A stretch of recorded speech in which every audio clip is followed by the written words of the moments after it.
Kemudian kalau kita sudah punya kewenangan membuat lagi TAP MPR, menetapkan dalam TAP MPR. Gitu. Jadi bukan MPR tiba-tiba bilang tunda pemilu, mana bisa dibunuh semua, kita dibakar nih gedungnya nih. Enak aja melanggar aturan. Fiscal Sustainability Report, LFTS Report, yang mempertimbangkan skenario kebijakan fiskal yang akan diambil dan indikator yang akan dimonitor. Namun terdapat beberapa hal yang perlu mendapat perhatian sebagai berikut. A.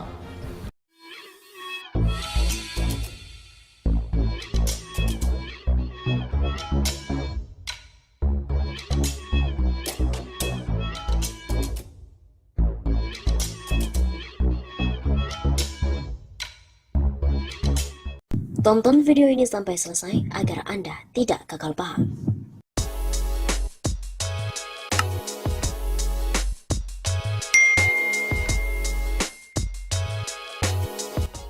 Jokowi tumbang karena ulah menteri-menterinya.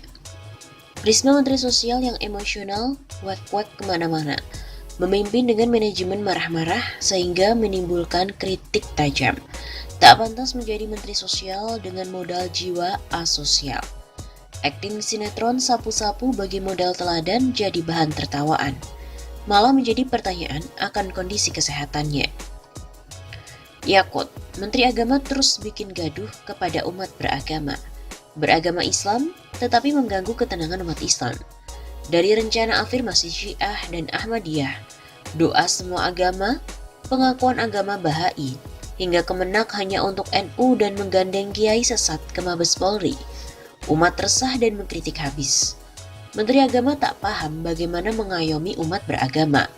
Premanisme dibawa ke ruang kementerian. Nadiem Makarim, pengusaha ojek online yang dikatrol jadi Menteri Pendidikan, ternyata tidak menunjukkan kualitas menteri terdidik. Dunia akademik diacak-acak tanpa makna kampus merdeka, liberalisasi dengan membuat roadmap menjauhi agama, dan terakhir membuat aturan yang membuka peluang seks bebas dan proteksi LGBT di perguruan tinggi. Nadiem menjadi Menteri Pendidikan yang dipaksakan untuk memenuhi mau-maunya Jokowi. Awal dianggap banyak potensi, namun prakteknya impotensi. Dunia pendidikan nampaknya bukan bidangnya. Bobot akademis juga tidak menunjang. Menteri BUMN Erick Thohir, pengusaha yang membangkrutkan banyak BUMN. Karya BUMN dijual-jual meski atas nama pemerintah. Negara dijadikan lapak usaha. Terendus usaha pribadi masuk di kementerian yang dipimpinnya. Meski dibantah, namun rakyat tidak percaya. Di era pandemi yang menyengsarakan rakyat, sempat-sempatnya mencari keuntungan berbisnis kesehatan. Konon bersama menteri lain, Luhut Binsar Panjaitan. Nah, Luhut lebih ini seru dan juga lebih parah. Dia juga menteri yang payah. Menteri segala menteri ini diduga orang terkuat di belakang presiden. Bejibun jabatan dipercayakan padanya. Bagai telah menerima super semar untuk menjalankan roda pemerintahan. Menko Investasi berujung jeblok investasi. Menko Maritim membentangkan jalur maritim buat negeri lain. Menko Cina Indonesia yang menjadi komandan penanganan pandemi ini dituduh masuk ke bisnis pandemi. Menteri yang sekaligus pengusaha memang dekat-dekat dengan bisnis haram berbasis KKN. Hampir semua Menteri Jokowi tidak berprestasi, bahkan bermasalah. Menteri Keuangan menjadi Menteri Perhutangan. Menteri Perdagangan menjadi Menteri Pengimporan. Menteri Mendes PDDT tidak menyejahterakan desa, malah diduga jual beli jabatan Kemendes. Jokowi salah memilih atau memang tidak bisa memilih? Oligarki faktanya menjadi pengendali dari kekuasaan. Desakan rakyat agar menteri mundur atau dimundurkan mesti disikapi oleh presiden. Presiden harus bermusyawarah dengan oligarkinya yang dipastikan susah ataupun serba salah. Menteri mundur berefek domino, menteri dimundurkan memunculkan perlawanan. Gonjang-ganjing di kabinet Jokowi akan semakin kuat. Memang yang terbaik sebagai solusi adalah presiden yang mundur, sehingga dapat ditata secara menyeluruh pemerintahannya. Kembali ke relnya yang telah jauh melenceng. Jokowi bertahan hanya melanggengkan kebangkrutan, korupsi, bahkan penggerusan ideologi dan konstitusi. Ulah para menteri membuka peluang kepada Jokowi untuk lebih cepat tumbang. Jalan semakin terseok-seok dan berat bertahan hingga akhir masa jabatan.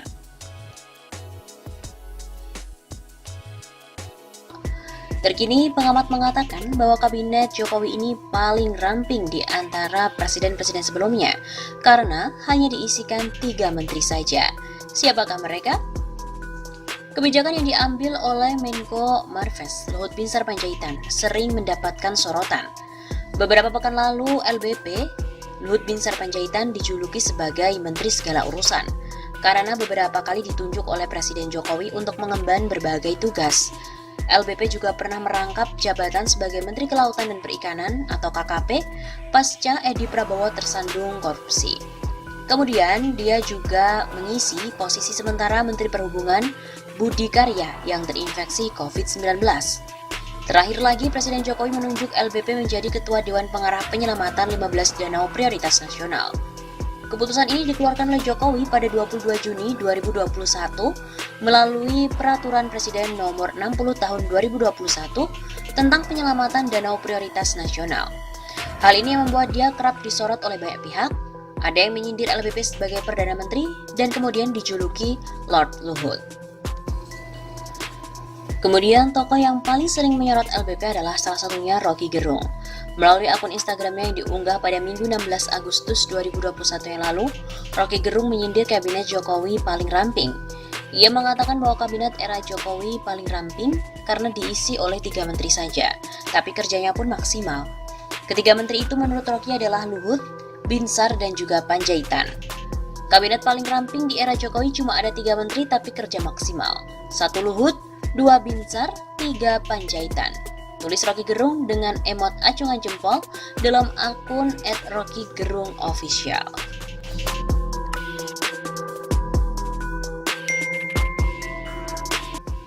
Warga pun ramai-ramai untuk serukan pecat Yakult.